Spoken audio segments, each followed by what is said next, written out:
त्यामुळे मुख्यमंत्री माझी लाडकी बहीण योजना सगळ्यांच्या पोटात दुखायला लागलं। सगळे म्हणाले चुनावी जुमला आहे, खोटा आहे, हे फक्त निवड घोषणा आहे। पण बघा, दिलेला शब्द पाळणारा हा एकनाथ शिंदे आहे। आणि म्हणून मी देखील एक शेतकरी कुटुंबातून आलोय, सर्वसामान्य कुटुंबातला मी हा एकनाथ शिंदे। जसं दिलीप मामा म्हणाले की गरिबीची जाणीव, मी देखील तुमच्यासारखा चाळीत राहिलेला आहे। मी देखील तुमच्यासारखी गरिबी पाहिली आहे। काय होणार, 1,500 रुपये मध्ये काय तुम्ही विकत घेताय का? तुम्ही काय त्यांना भीक देताय का? बोलायला तरी थोडे शब्द तरी लाज तर वाटली पाहिजे। अरे तुम्ही सोन्याचा चमचा घेऊन जन्माला आले, पैशाच्या राशीत लोळणारे ना 1,500 ची काय किंमत करणार? पण 1,500 ची किंमत माझ्या माता भगिनी आणि मला माहित आहे की 1,500 रुपये हे आता आपल्या कुटुंबाला एक काय सर्व काय त्याच्यातून विकत घेता येत नाही, पण एक आधार म्हणून। आणि तुम्हाला मी सांगतो, तुमचा हा भाऊ 1,500 वर थांबणार नाही। तुम्ही सरकारची ताकद वाढवली, बळ वाढवलं, 1,500 चे 2,000 होतील, 2,000 चे 2,500 होतील, 2,500 चे 3,000 होतील। आणि दिलीप मामाने सांगितलं तर 3,000 च्या पुढे पण आम्ही जाऊ। आणि देणारं सरकार आहे, हे घेणारं नाही। ही देना बँक आहे, लेना बँक नाही। पूर्वीचं काय होतं माहित आहे? पूर्वी फक्त माझं काय, माझं काय, अरे राज्यकर्त्यांनी माझं नाही, जनतेला काय देणार ते पाहिलं पाहिजे, जनतेला काय मिळणार ते बघायला पाहिजे। आणि म्हणून दिलीप मामाने सांगितलं, शपथ घेतल्यानंतर मी त्यांना विश्वास दिला होता की तुमच्या भागातली जेवढी कामं आहे तेवढी कामं हा एकनाथ शिंदे करणार।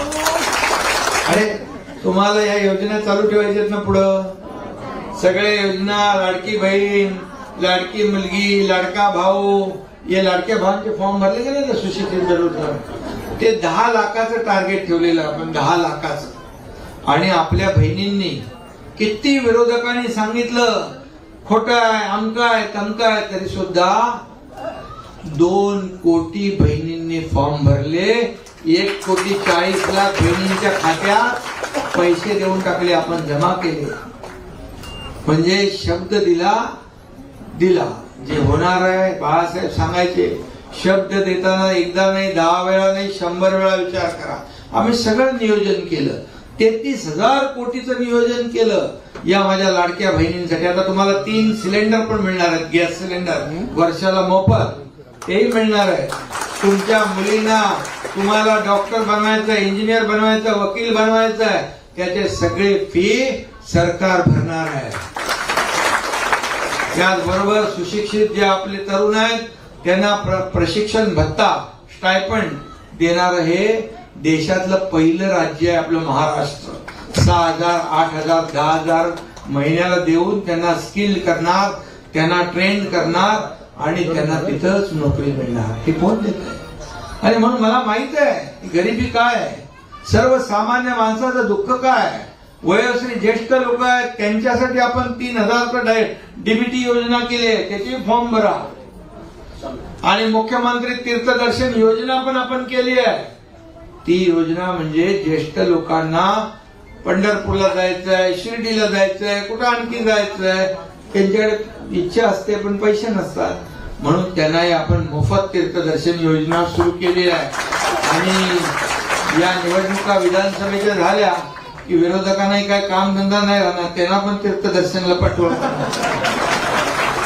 शेतकऱ्यांसाठी आपण, तुमच्या गावाकडचे शेतकरी आहेत त्यांना पण आपण 7.5 हॉर्स पॉवर पर्यंत जे पंपाने शेती करतात त्यांना विजेच्या बिलाची चिंता होती, त्यांचं वीज बिल आपण माफ करून टाकलंय। आता शेतकरी देखील आपला अन्नदाता आहे, मायबाप आहे, म्हणून तीही आपण योजना केली। अशा किती योजना आहेत, या योजना करणारे हे सर्वसामान्यांचं सरकार आहे। 2-2.25 वर्षामध्ये जे आपण या राज्यासाठी काम केलं, विकास प्रकल्प बंद होते, मेट्रो बंद, समृद्धी बंद, अटल सेतू बंद, कारशेड बंद, सगळं बंद। मेट्रो 3 बंद केली। 10 वर्ष आपण मागे गेलो असतो सरकार जर आपलं आणलं नसतं तर। मग आपण आल्यानंतर विकासाची कामं सुरू केली, त्याचबरोबर कल्याणकारी योजनाही सुरू केल्या. नुसते इमारती बांधून, रस्ते बांधून, फ्लायओव्हर बांधून विकास होत नाही, तर कल्याणकारी योजना पण आपण जोडल्या. विकास आणि कल्याण यांची सांगड आपण घातली आणि म्हणून जिकडे जातो तिकडे लोक आपुलकीने आशीर्वाद देतात, स्वागत करतात. कारण एक सर्वसामान्य कुटुंबातला माणूस जेव्हा राज्याचा मुख्यमंत्री होतो, का होऊ नये? शेतकऱ्याच्या मुलाला का मुख्यमंत्री होऊ नये? फक्त धनदांडग्यानेच व्हावं का सोन्याचा चमचा घेऊन जन्माला आल्यानेच व्हावं? ते आल्यानंतर त्यांना गरिबीची चाड नसते, जाण नसते. आणि म्हणून आम्ही जे निर्णय जेवढे घेतले 2 वर्षात, 600 निर्णय घेतले जनतेच्या हितासाठी, सर्वसामान्यांना न्याय देण्यासाठी. आणि माझं एक स्वप्न आहे की सर्वसामान्यांच्या आयुष्यामध्ये चांगले दिवस आले पाहिजे, सुखाचे, समाधानाचे दिवस आले पाहिजे, बेरोजगारांच्या हाताला काम मिळालं पाहिजे, माझ्या माता भगिनी सुखात राहिल्या पाहिजे, माझे सगळे ज्येष्ठ बांधव असतील, भगिनी असतील, या सगळ्यांना न्याय मिळाला पाहिजे. दुसरा आम्हाला वैयक्तिक काहीच स्वार्थ नाही. आणि म्हणून लोकांचं हित हे आपण पाहायचं आहे. सर्वसामान्य लोकांच्या राज्यामध्ये, या राज्य आपलं जे आहे, तुम्हाला मी